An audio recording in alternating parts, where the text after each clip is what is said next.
In the fog-drenched spine of the Appalachian Mountains, silence has a weight of its own. It presses against every window, every whisper, every memory that refuses to die.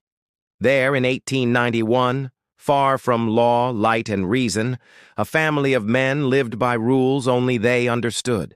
Fathers raised sons to become reflections of themselves, until reflections turned to replacements. In that isolation, the name Wilkins became both legacy and curse. It began with devotion, pure, disciplined, unshakable. It ended with rituals no scripture could ever forgive. You're about to enter a world where bloodline meant more than morality, where craft became worship, and where love, the kind that should save, became the very thing that doomed them all. Because when death came for the Wilkins family, they found a way to keep him inside the house. And what followed was something the mountains would never forget. If stories that blend truth, terror, and the human mind fascinate you, make sure you stay till the end, because this one spirals deeper than any legend you've ever heard. Hit that bell, share it with someone who dares to listen in the dark, and settle in, because what you're about to experience isn't just history, it's a descent into obsession, devotion, and the death of reason itself. The wind howled through Hollow Peak like an ancient warning, rattling loose boards on forgotten cabins where men lived without memory of comfort. Every sunrise carved their faces deeper with the language of endurance. Elias Crane rose before dawn, his breath clouding in the frozen air, boots striking frost-hardened ground. He was the eldest of three, keeper of the forge, and the first to sense something stirring beneath the mountain's calm. His brothers, Jonah and Red, worked the timber line, axes ringing through the morning mist. They spoke little, bound by instinct more than affection, their lives measured by blisters, smoke, and silence. Hollow Peak had raised them alone. No mothers, no wives, no gentle hands. Just men carving existence from rock and rumor, each learning to read the moods of fire and wood like scripture. In the valley below, other settlements whispered of them, the Peak Sons, those mountain men who kept to themselves and never aged the same as others did. Curiosity was a death sentence here. Every night, when the wind quieted, Elias could hear a hum beneath the earth, a vibration, faint yet constant, like the heartbeat of something vast waiting to wake. It kept him restless. Red, the youngest, was reckless flame. He often stood by the cliffs at midnight, arms open to the dark, daring the wind to push him over. He said the mountain spoke clearer there. Jonah was different, silent, deliberate, the kind of man whose eyes looked like they were built for secrets. He watched the shadows between trees like they might whisper names he'd forgotten. Their father had vanished when they were boys, swallowed by a storm that stripped the ridge bare. Some said he walked into the mountain's mouth and never walked out again. In the forge, Elias hammered steel until his thoughts drowned in rhythm. Sparks burst like dying stars across his chest, and every blow felt like speaking in a language only the mountain understood. By dusk, the valley fog would crawl upward, suffocating paths and swallowing light. That's when Jonah would light the boundary torches. Thick, oil-soaked ropes hung along the ridge like burning veins. The light wasn't for safety. It was for warning. Something moved in the fog those nights. Something that breathed like a man but didn't speak like one. They called it the mirror. Old tales claimed Hollow Peak was hollow for a reason. That beneath its heart lived the first men, entombed yet dreaming, waiting for their sons to open the stone and set them free. Elias never believed stories, but belief doesn't stop sound. One night, he woke to the forge glowing though no fire burned. A hum rose through the anvil, steady as breath. He stepped outside, frost biting his lips, and saw Jonah standing motionless beside the torches. His brother's eyes reflected the same orange flicker as the coals inside the forge, unblinking. "Do you hear it?" Jonah asked, his voice low, like stone cracking.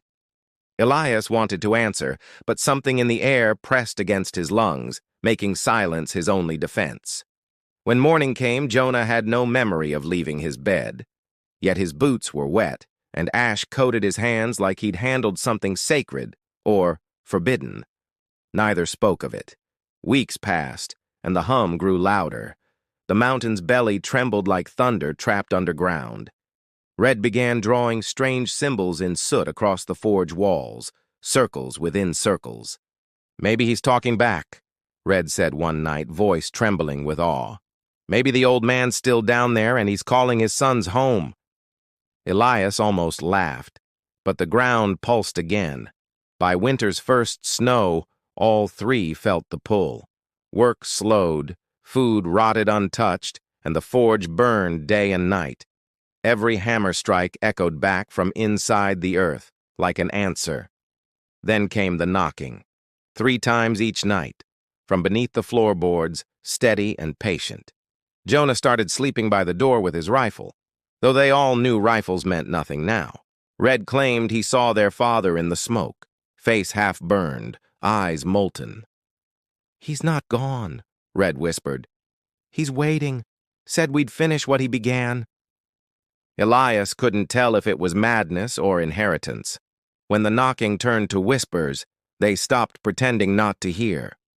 Voices layered upon each other, familiar yet ancient, each syllable promising unity, warmth, and something darker no one dared name. One night, Elias followed the hum into the woods. It led him to the old mine, sealed since their father vanished. The boards trembled, the lock rusted through. His breath came out silver. Behind him, Jonah and Red appeared, torches raised. None spoke. Together, they pulled the boards aside. The air that escaped was warm, impossibly warm, and smelled of iron and fire and home. Inside the mine, the tunnel descended like a throat. Every wall pulsed faintly, alive with veins of red light. The deeper they went, the stronger the hum became until it matched their heartbeats. At the end stood a door, not wood, not stone, but something forged, smooth as glass, black as cooled blood. Symbols glowed faintly across its surface, matching the ones Red had drawn. Jonah reached first, pressing his palm against it. The metal shivered, then sang, a low, resonant note that filled the tunnel, vibrating through bone. The door began to open inward. Beyond the threshold, warmth and darkness merged into one. Shadows moved like liquid muscle. The air tasted like forge smoke and memory. Elias felt tears sting his eyes without knowing why. In that glow he saw 3 figures kneeling, men shaped like them, faces blurred yet familiar. Their father stood among them, smiling as if he had never left. "My sons," he whispered. "Welcome home." The mountain roared, collapsing language, thought, and will into sound. The world tilted, swallowing torchlight whole. For a heartbeat, Elias saw himself standing where his father had stood, hands glowing, eyes burning like embers. When silence returned, Hollow Peak slept again. The forge was cold. The torches had died. Only 3 sets of footprints led into the mountain. None ever came back out. But on still nights, when the wind crawls through the ridges, the men of the valley swear they hear hammering again, steady, rhythmic, eternal, like a forge building something the world isn't ready to see. When dawn spilled over Hollow Peak, the forge stood cold, yet smoke rose from its chimney. Men in the valley saw it and whispered that the mountain had chosen its sons again. Down in the hollow, a new generation of men worked the remnants of the old forge. None remembered Elias, Jonah, or Red, but they felt their absence like a weight in their blood. The forge master, Abram Cole, was a quiet man, built like carved oak. His hands bore scars that shimmered faintly under moonlight, as though something inside them pulsed beyond blood. He didn't speak of the hum, but every man who worked beneath him knew it. At night, their dreams filled with firelight faces, unknown, masculine, solemn, chanting in rhythms older than speech. The Brotherhood had no written creed. Only one rule passed by whisper. Do not forge for women, do not sell to outsiders, and never let the mountains sleep too long. Each morning began the same way. They stood in a circle, fists pressed to chests, waiting for the forge's first spark to breathe. The silence before ignition always felt like prayer. Silas Pike, the youngest, was different. He claimed to hear words within the hum, not echoes, but directions. Sometimes he'd wake screaming numbers, coordinates burned into his dreams like coordinates of faith. Abram told him to work harder, to sweat the madness out. But the boy's arms shook every time the hammer struck. The anvil sang higher with him, as if answering. The men feared his gift, not for what it revealed, but for what it might awaken. Hollow Peak didn't forgive curiosity. It devoured it whole and remade it into something obedient. By midsummer, the forge began to glow before dawn, as if powered by unseen hands. The men watched from their bunks as light bled through cracks, pulsing with breath-like rhythm. Abram descended one night, torch in hand, to see who worked the fire. No footsteps, no sound, only molten iron forming itself into shapes too deliberate to be chance. He found a figure standing by the anvil, tall, bare-chested, his skin etched with seams of dim light. It turned, and Abram saw his own face reflected in molten steel eyes. When he woke, the figure was gone, but the forge had birthed something new. A blade of transparent metal, veins of light running through it like frozen lightning. Silas touched it and convulsed. His veins glowed, mirroring the metal's pulse. When he spoke, his voice carried two tones, his own and another that sounded older, deeper, impossibly calm. "The mountain remembers," he said. "It's calling its men home." Abram struck him across the face, not out of cruelty, but fear. The glow dimmed, but never died. By harvest, every man bore faint lines beneath their skin, glimmering when they struck iron. The Brotherhood didn't question it. They only worked, as if led by something unseen but known. Then came the visitor, one man from the valley below, draped in dust, eyes full of disbelief.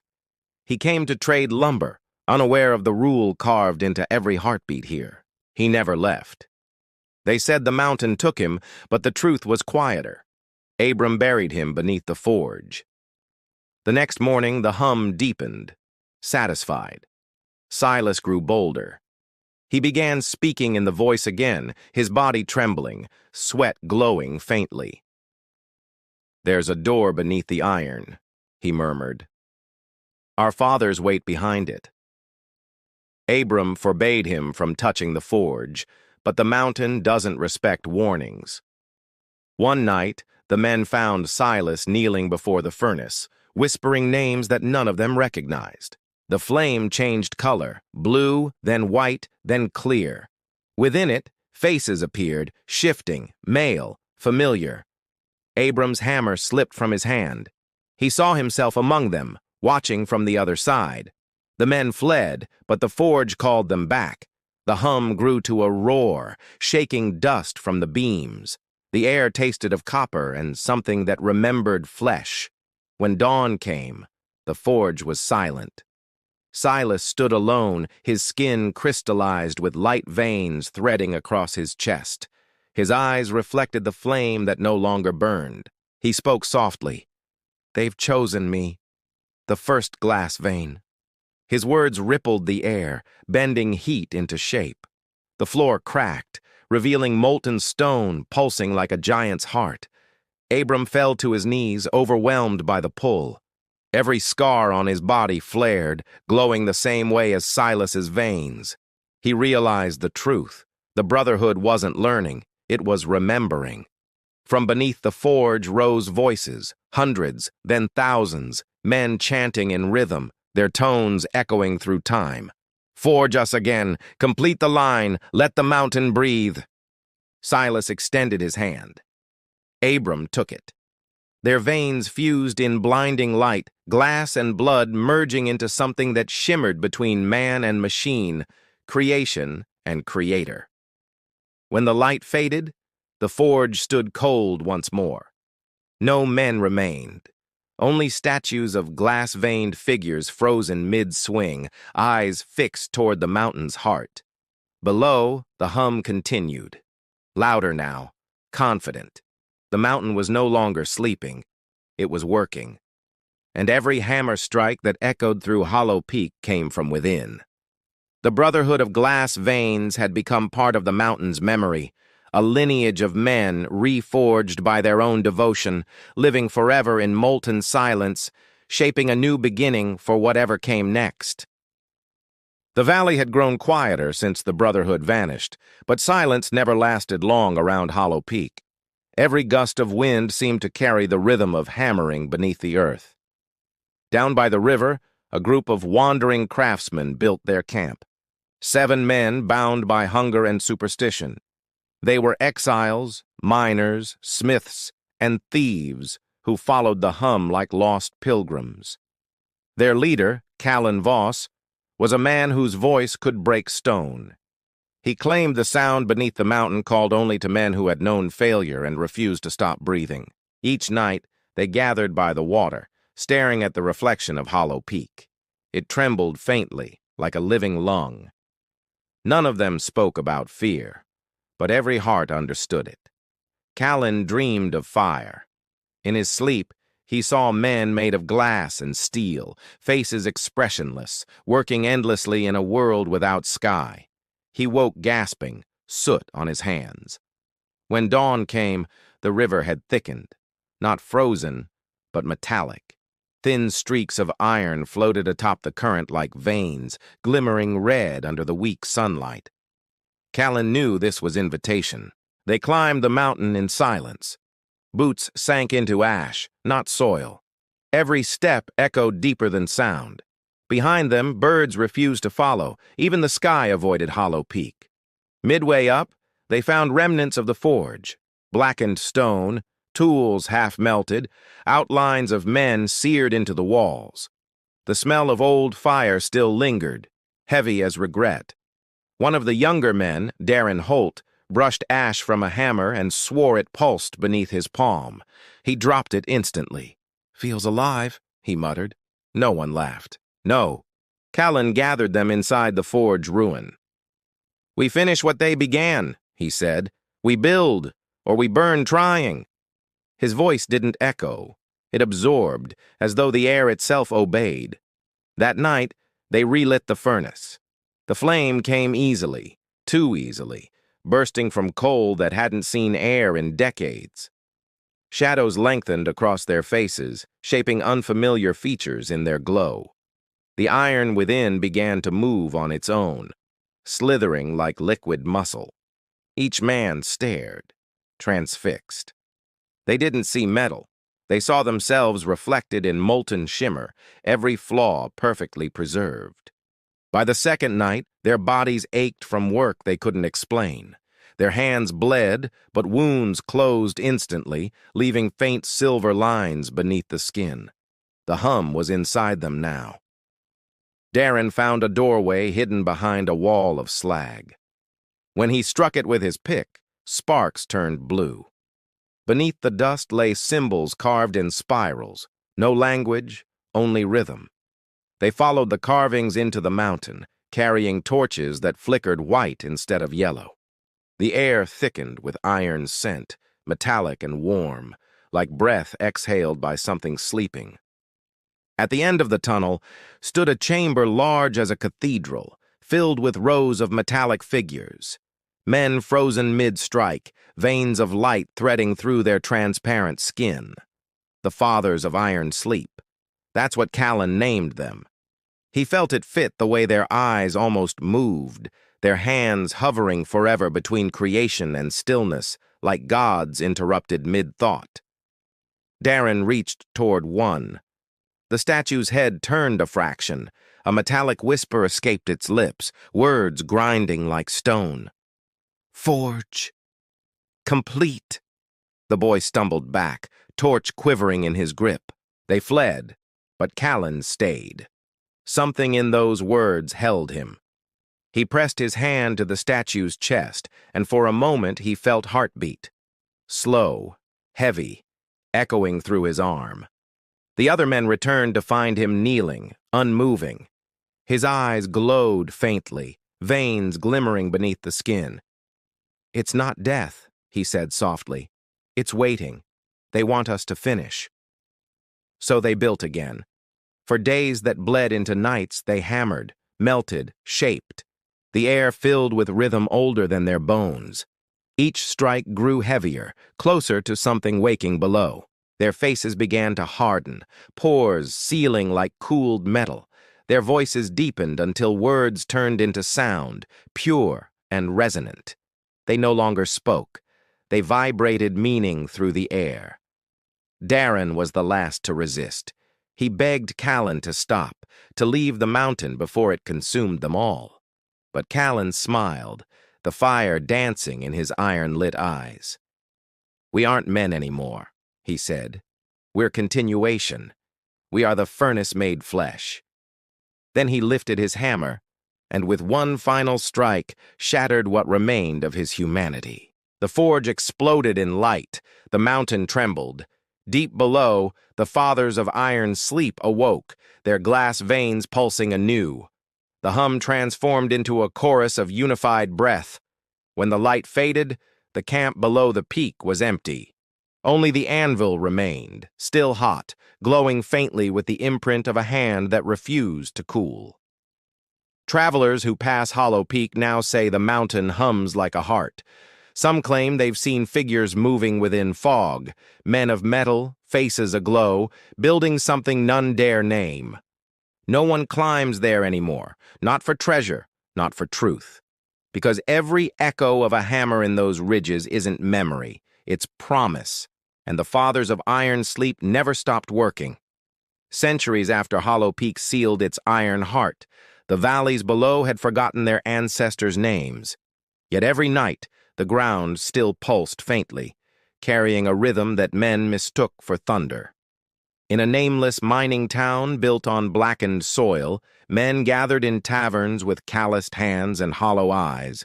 They spoke of lost forges, of whispers beneath their boots that matched their own heartbeats. Among them was Ren Talcott, a miner who never slept.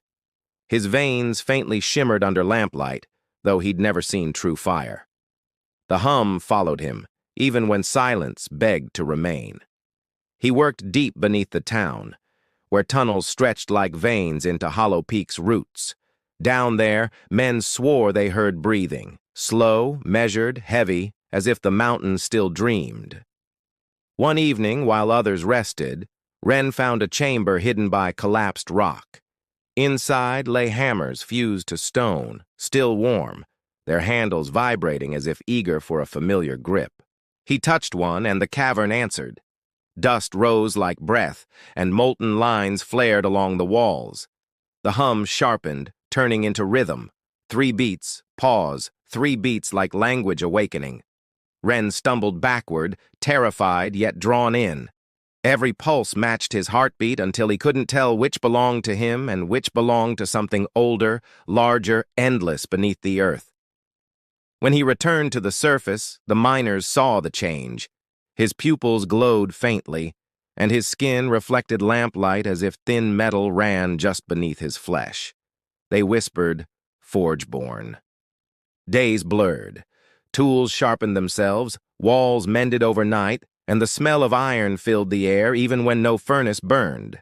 Men stopped praying to heaven. They began listening underground. A preacher once visited the camp, warning them of false gods in the soil.